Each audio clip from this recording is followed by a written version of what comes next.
Okay, so fluid mechanics ulit tayo. Discuss naman natin tong topic under pressure, principle of hydrostatics to be general. So, specifically, yung pressure and yung pressure head.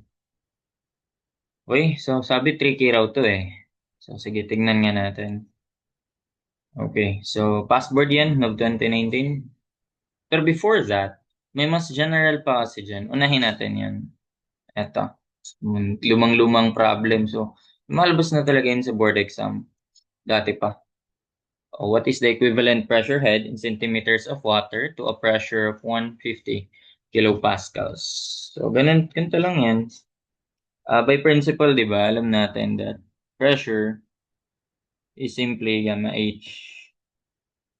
Pressure is simply equal to gamma H. Unit weight times yung head niyan. And syempre, kung head naman yung kukunin mo, express mo siya in terms of head.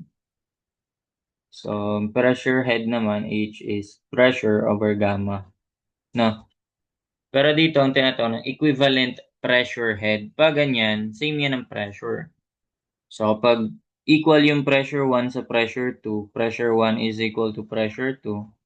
Pressure 1 is gamma 1 H1, gamma 1 H1, and pressure 2 ay gamma 2 H2. Ganyan lang yan. So, ang sabi, equivalent pressure head in centimeters of water. So, sabihin natin yung 1, gamma 1 H1 is binigay na kasi yung pressure niya mismo eh.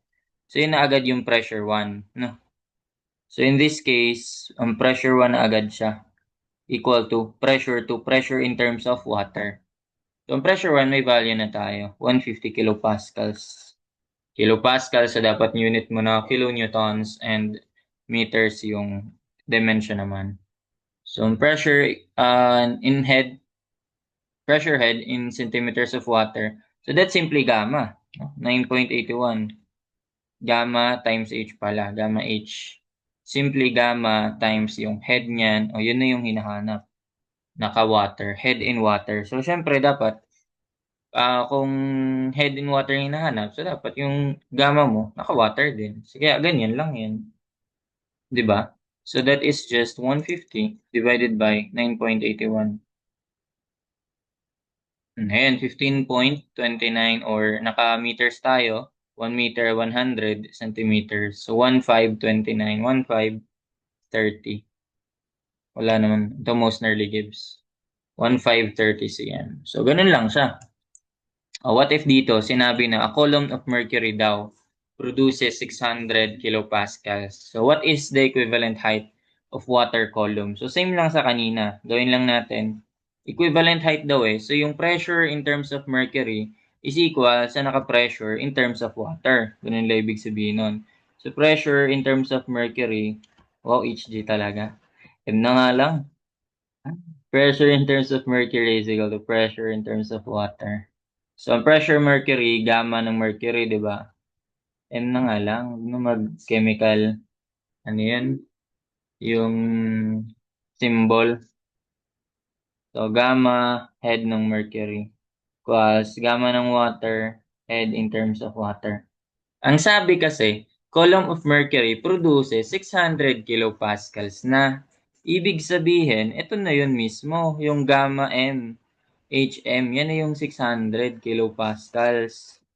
So ang hinahanap mo na lang ay equivalent height ng sa water column. So alam mo ng gamma ng water ay na kilopascals ka, so gagamitin mo 9.81. Di naman talaga siya tricky. Diba? 600 divided by 9.81. Yung iba kasi, kaya siguro nadadali, 61.2 lang, no? Kaya siguro nadadali kasi yung sinasolve nila, pressure in terms of mercury. Kapag ganun ginawa mo, pressure is equal to gamma H, hindi ka nag-equal ng pressure, parang pressure ng mercury, head ng mercury lang kinukuha mo kasi given ito, 600 kilopascal, unit weight ng, sige, specify ko nga. Pressure ng mercury, unit weight ng mercury, head ng mercury. So, isa-solve mo yung head ng mercury, no? So, that will be pressure ng mercury divided by unit weight ng mercury. Pressure na sa mercury, yun yung 600. Ang unit weight ng sa mercury, dapat alam mo yung specific gravity nun, 13.6 times unit weight ng water. Ganito ata ginagawa ng iba eh. Tingnan natin. 600 divided by 9.81. Ayun, divide mo na lang ng 13.6 pa.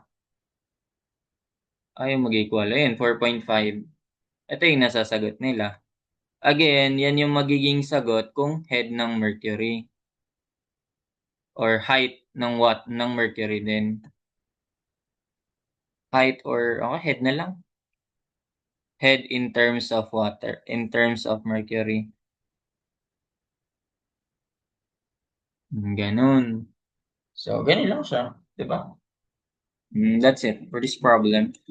Marami pa yan. Ilang beses na lumabas yan eh. Yan lang nakita ko. Dalawa. Enough na yan. Kaya nyo na i-solve yung ibang similar problem dyan. Ayun. Thank you for watching.